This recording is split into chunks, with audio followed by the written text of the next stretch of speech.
नमस्कार। आज हम 13 अक्टूबर 2022 की महत्वपूर्ण खबरों पर चर्चा करेंगे। कमज़ोर ग्लोबल सेंटीमेंट के कारण भारतीय बाजार निफ्टी और सेंसेक्स आज नेगेटिव नोट पर खुले हैं। निफ्टी 17,087 के स्तर पर खुला और फिर 17,123 के उच्च स्तर पर चला गया, लेकिन उसके बाद बाजार ने कंसोलिडेट किया और निफ्टी वापस 17,000 के नीचे फिसल गया। मध्य सत्र के दौरान निफ्टी 16,978 के आसपास ट्रेड कर रहा था और सेंसेक्स 57,116 के आसपास ट्रेड कर रहा था, जो कि बाजार में आगे और कमजोरी के संकेत दे रहा है।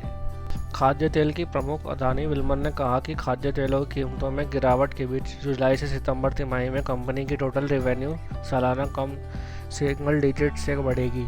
अदानी विल्मर फॉर्च्यून ब्रांड के तहत अपने खाद्य तेलों और अन्य खाद्य पदार्थों की मार्केटिंग करती है। एक नियामक फाइलिंग में कंपनी ने सितंबर में समाप्त तिमाही के दौरान स्टैंड अलोन प्रदर्शन पर एक प्रिलिमिनरी अपडेट साझा किया।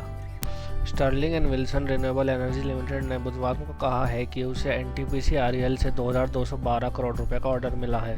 एनटीपीसी रिन्यूएबल एनर्जी लिमिटेड का ऑर्डर गुजरात के कचकेरन में खावड़ा आरी पार्क में प्रस्तावित 1,255 मेगावाट से 1,568 मेगावाट डीसी और पीवी परियोजना के लिए है, एचडब्ल्यूआरई ने एक रेगुलेटरी फाइलिंग में कहा। केंद्र सरकार ने बुधवार को Steel Authority of India SAIL के भद्रावती स्टील प्लांट के निजीकरण को खत्म कर दिया है। ये अपर्याप्त बोलीदाता ब्याज के कारण है। सरकार ने जुलाई 2019 में कर्नाटक में Visvesvaraya iron and steel plant (VISP) Bhadravati में सेल की 100% हिस्सेदारी बेचने के लिए एक्सप्रेशन ऑफ इंटरेस्ट आमंत्रित किया था। निवेशक और सार्वजनिक संपत्ति प्रबंधन विभाग DIPM ने कहा कि कई EOI ने प्राप्त किया गया था और योग्य बोलीदाताओं ने उचित परिश्रम किया था। रिलायंस पावर और उसकी सहायक कंपनियों ने बुधवार को वर्डे पार्टनर्स के साथ 1,000 करोड़ रुपए का कर्ज जुटाने के लिए निश्चित दस्तावेजों पर हस्ताक्षर किए हैं। रिलायंस पावर इस आय का उपयोग कर्ज के निपटान के लिए करेगा। नियामक फाइलिंग में कहा गया है कि लेनदेन निश्चित दस्तावेजों में पहचानी गई शर्तों की संतुष्टि के अधीन है। आय का उपयोग मौजूदा ऋणों के निपटान और पुनर्गठन के लिए किया जाएगा, जिससे ऋण समाधान प्राप्त होगा और क्रेडिट प्रोफाइल में वृद्धि होगी। मल्टीप्लेक्स चेन कंपनी PVR को बुधवार के प्रतिद्वंदी आइनॉक्स लीजर के साथ विलय के लिए शेयरधारकों की मंजूरी मिल गई थी। मार्च में PVR और INOX leisure board of directors ने एक शेयर स्वैप समामेलन योजना को मंजूरी दी, जहां आइनॉक्स का PVR के साथ विलय होगा। 11 अक्टूबर को हुई बैठक में PVR ने आइनॉक्स मर्जर के लिए इक्विटी शेयरधारकों की मंजूरी मांगी थी। मार्च में PVR और INOX leisure board of directors ने एक शेयर स्वैप सम्मेलन योजना की मंजूरी दी, जहां आइनॉक्स का PVR के साथ विलय होगा। कंपनी ने कहा है कि भारत हेवी इलेक्ट्रॉनिक्स लिमिटेड ने कोल गैसिफिकेशन आधारित संयंत्र स्थापित करने के लिए कोल इंडिया लिमिटेड CIL और NLC इंडिया लिमिटेड के साथ रणनीतिक समझौता ज्ञापन किया है।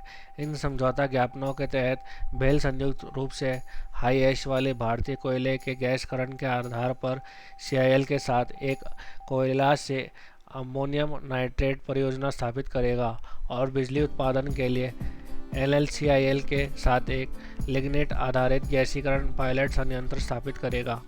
डिश टीवी इंडिया ने बाजार नियामक सेबी के साथ 30 दिसंबर 2021 को हुई कंपनी के वार्षिक AGM के मतदान परिणामों के कथित गैर प्रकटीकरण से संबंधित एक मामले को सुलझा लिया है।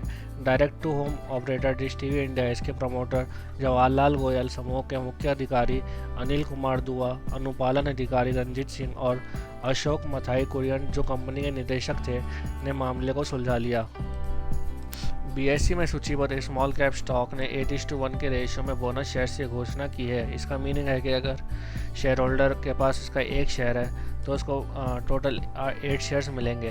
कंपनी के निदेशक मंडल ने एक्स डेट 14 अक्टूबर तय की है। इसका मतलब है कि स्टॉक आज एक्स बोनस ट्रेड करेगा। IT प्रमुख विप्रो ने बुधवार को अपने क्वार्टर सेकंड रेवेन्यू में 22,540 करोड़ रुपए में 14.6% की उछाल दर्ज की, जबकि कर के बाद इसका लाभ PAT 9.3% घटकर 2,660 करोड़ रुपए हो गया। इसी कारण आज विप्रो शेयर में 6.5% से भी ज़्यादा गिरावट देखने को मिल रही है।